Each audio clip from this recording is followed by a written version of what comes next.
Okay, hi Mom. Sorry, I know I should have done this a lot sooner.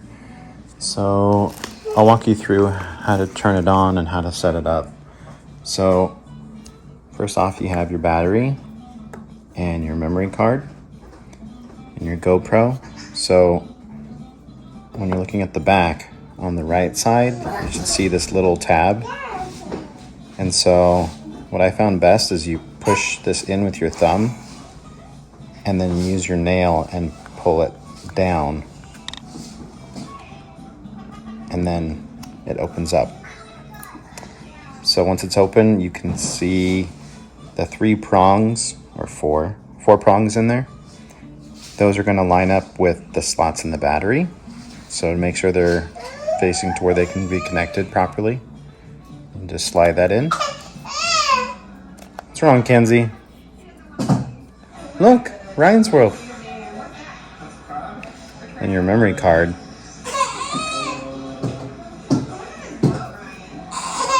The top side is going to face, the side with the writing is going to face the battery, like this. So you just slide that in there. And then push it in with your nail and it will click down. So it stays in. And then you hold this shut and push this slot back in. So it clicks. Okay, had to take a Kenzie break. Okay, so once you have that all shut, then you look at the back again, and on the left side will be your power button right there. So you're gonna push that in for about 3 seconds, and then you'll see the little red light beep. 1, 2, 3. That tells you the camera's turning on, and you'll see the image pop up. Then when you're in this menu, it has usually three modes: photo, time-lapse, and video.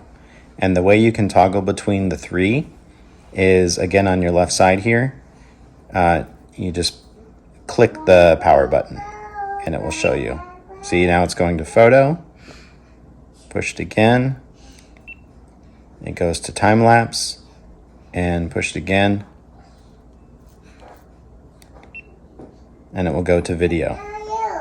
So once it's in video, you have your memory card in, you have your battery, so you can see the battery's at 99%.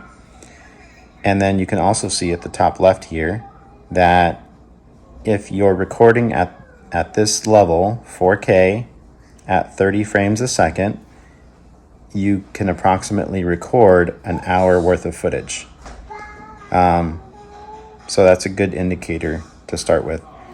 So with your camera, it's good to do the 4K and then 30. And if you need to change that, you just tap on that where it says standard 4K 30. So touch it. And then you'll see the options in here. These are just different settings that the camera has. I don't know which ones yours is set up with, but you can just choose one. So I use the standard for my mountain biking videos. So we'll just mess with the settings and activity because I don't use that one. So that one already tells us it's in 4K, 30 frames a second. So I'll click on that. And if I want to change the activity one, I just touch on the little pencil here. And it will tell me 4K. Okay, if I want to change the resolution, tap that. And then you can choose, do I want to do 60 frames a second? And that gives you a little warning because most TVs can't support 60 frames a second. So it has 24, same message, and 30. I just usually leave it at 30, but if you can, definitely do it in 4K. If you go down to 1080, so if you click on 1080 up here, I'll tap that. Okay. Then you can see the frames per second down here can go up much higher to 240. 240 is good for if you're doing slow motion, but you don't need that refresh rate. So I usually just do 4K. and then at 30. So once you've selected what you need, then I'm not sure how to exit this. I think you can just touch the screen above this black area. Nope. Okay, you just touch on the blue part when you're done, and it's good. The lens, linear, that's another thing that you're going to want to look into. It has different settings, so you click on lens. If you go up, I believe this goes, you just slide it up. Super view is going to make it really stretched on the sides. So your video is going to look kind of funky to the left and to the right. But it will show more of the room you're working in.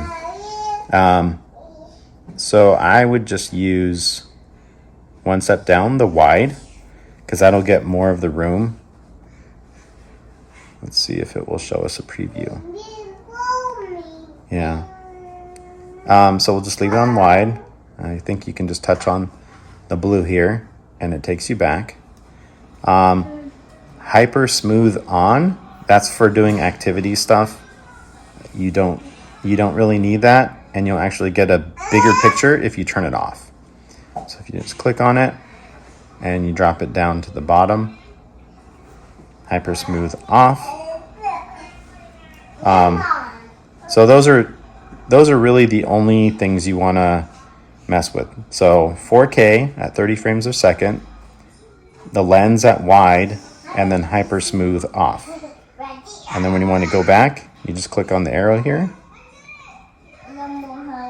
and then you just select activity. And then we're ready to record. So when you record, you just push the top red button here. Ah, the girls are fighting. Okay, so you just push that, and it'll beep, and then it shows you the timer, and that's how you know you're recording. Also the red blinking light here. When you're done, you just click it again, and you'll hear that beep, beep, beep. That lets you know that it stopped recording. If you hear a bunch of beeps in a row, probably means that your camera is turning itself off.